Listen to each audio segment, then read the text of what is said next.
Welcome 101 students.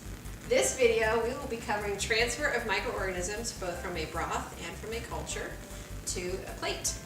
We will include labeling, proper labeling of the plate and incubation, and aseptic technique for transfer. Ready to do it? You want to do it? You ready to do it? Yes. Let's do it! Okay. Let's roll. Okay, so here I have a nutrient agar, tryptic soy agar plate. The plates may vary depending on the type of organism that you're trying to culture. But first we're going to cover proper labeling of the plate. So make sure you always include your initials, the date, the temperature that you're going to incubate at. In this case, I'm going to incubate at 22 degrees Celsius. The type of organism that I'm incubating. In this case, I'm going to incubate a little bit of E. coli and a little bit of Serratia marcescens. Okay. Can you think of anything else, Brendan? I cannot. Oh, your section number. My Since section we're going to be in number? sections. Wow. Yes, Is section that number. because it's easier to find within the incubators if I know what section I'm in? It is easier to find based on if you know what section you're in. Wow, how awesome. How amazing. So in my case, my students are in section number 1 this term. Now, if you'll notice, we always label the bottom of the plate. There's reasons for that, Brendan.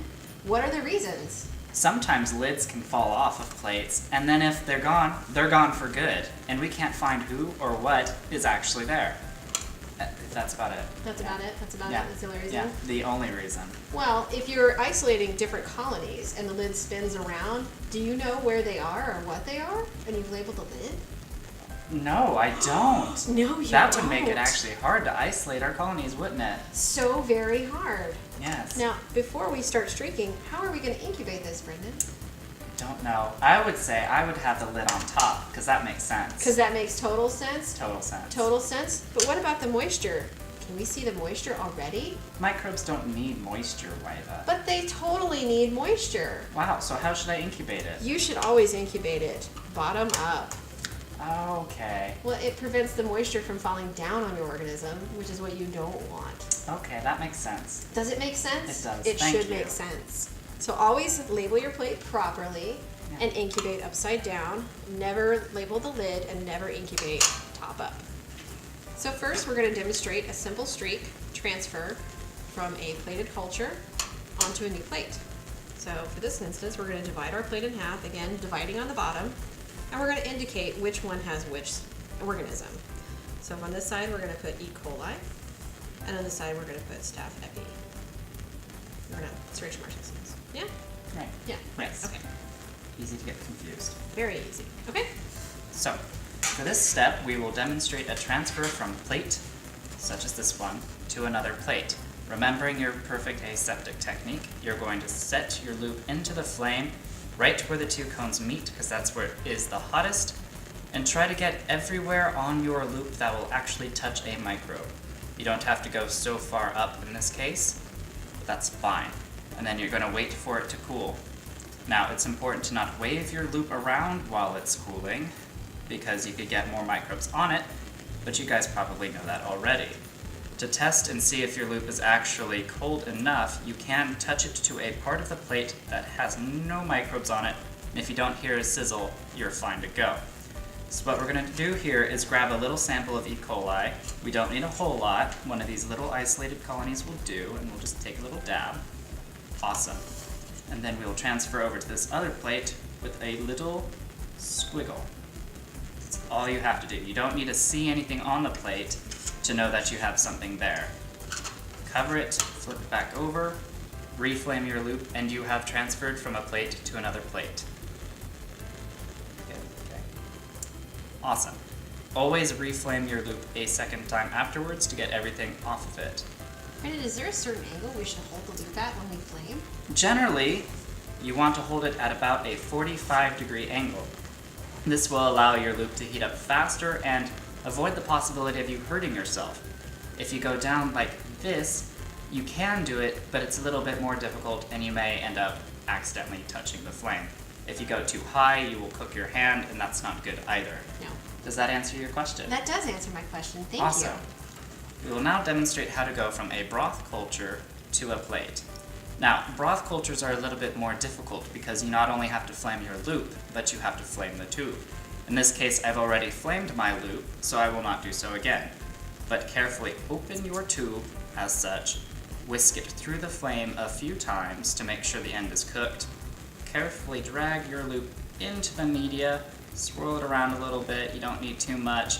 Make sure to not touch the tube on your way out. Swish again. Cap it very carefully as to not drip all over the place. Put that back, and then squiggle onto your plate. Simple as can be. It's important to note that when you're using the broth tubes that they are not airtight. So make sure you don't turn them upside down, make sure you don't swirl them too hard, otherwise fluid will come out and you will spread microbes all over the place. And it is very difficult to clean up. Very difficult to clean up. And that's it. You successfully transferred an organism from a plate culture and a broth culture to a new plate, observing the labeling of the plate and proper incubation of the plate. Next, we'll cover how to do a streak for isolation. Right. Now, Brendan, why might you do a streak for isolation? Well, as in the name, I would assume that a streak of isolation would allow you to isolate an organism, probably from a group of other organisms. So if I have a mixed colony of stuff that I don't really know what it is, or I know what it might be, but I want to see individuals, I would do that? I would. I would too. Especially if I was being graded on it 1 or 2 times in this course. Possibly, yes. So now I'm going to transfer, doing a streak for isolation, a sample of Serratia marcescens to my plate so I can get a single colony growth of it. So first I'm going to aseptically flame my loop. We always do it from the loop all the way down, making sure it is red hot. Okay? And then making sure the loop completely cools before you transfer. Otherwise you will kill the organism as you're pulling it out of the tube. And that's no bueno if you're trying to grow it. No bueno indeed, Liza. No bueno indeed. A lot of people have a variety of techniques for waiting how long they transfer or how long they let their loop cool. Do they? I usually sing the coconut song. Ah, yes. Well, Yeah. I'm famous for the drying song, not The drying loop song. cooling song. Yes. But what's the number one thing we don't do while we're waiting for loops to cool? As I covered, wave it around. Do not wave your wand around. Okay, so now I'm ready. So I'm going to carefully uncap my liquid broth. Very careful not to slosh it around. Alright. Flame the end of it. Very carefully swish into the bottom of the thing and collect some microorganisms. Flame it again. Recap. And file it away. Now, streak for isolation involves a quadrant transfer. So if you can mentally separate your plate into 4 quadrants, you'll be totally fine. So I'm going to take my full organism and I'm going to gently swish it around in one little quarter of the plate. I'm done swishing. I'm going to recap my plate and again flame my loop completely, killing off any organisms. Now, Liza, Yes, Brendan. what differentiates the quadrants? Is it simply where they're located? Well, it's where they're located, but it's where you're going to wind up with the most and the least amount of organism. What do you mean by that? That there's a density gradient of organisms as you move from quadrant to quadrant, allowing an isolation? There is a density gradient. See, I'm not going to re-dip my wand back in the original colony. Instead, I'm going to pull organisms from one quadrant into a new quadrant, therefore diluting the amount that I pull over. Oh, I see. That makes much more sense. It does make sense.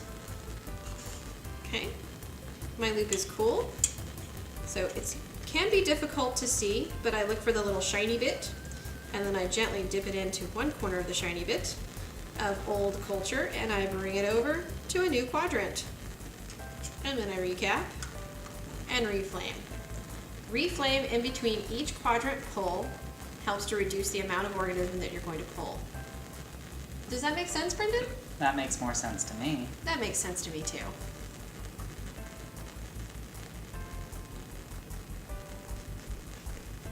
Got a bunch of coconuts. Here they are, standing in a row.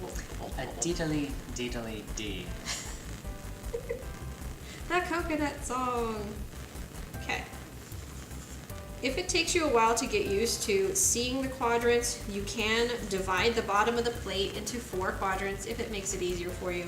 More practice, you'll get better at doing it. Practice, practice, practice. Okay, I'm ready to transfer again. So I'm going to look into the previous section that I just did, section number 2, and I'm going to pull it back out into section number 3, recap, and reflame.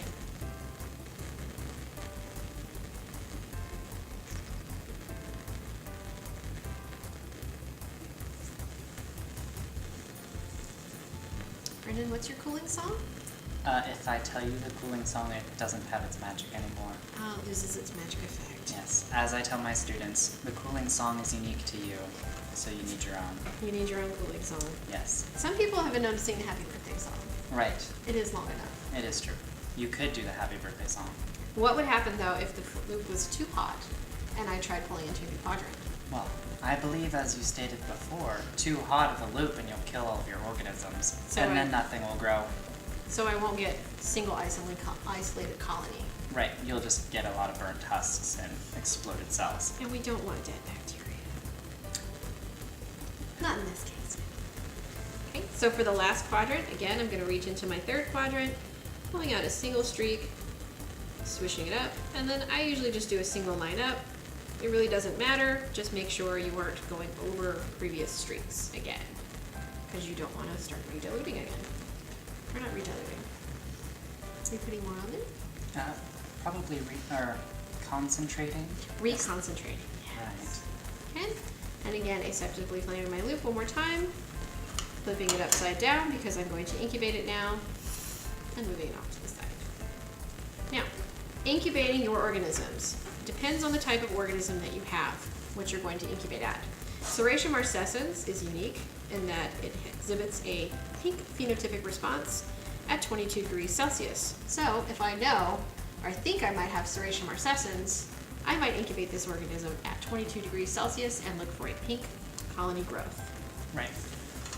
As we have an example here, you can see how the microbe has been diluted over time and space as you are plating it, leading to an isolated colony in the 4th quadrant.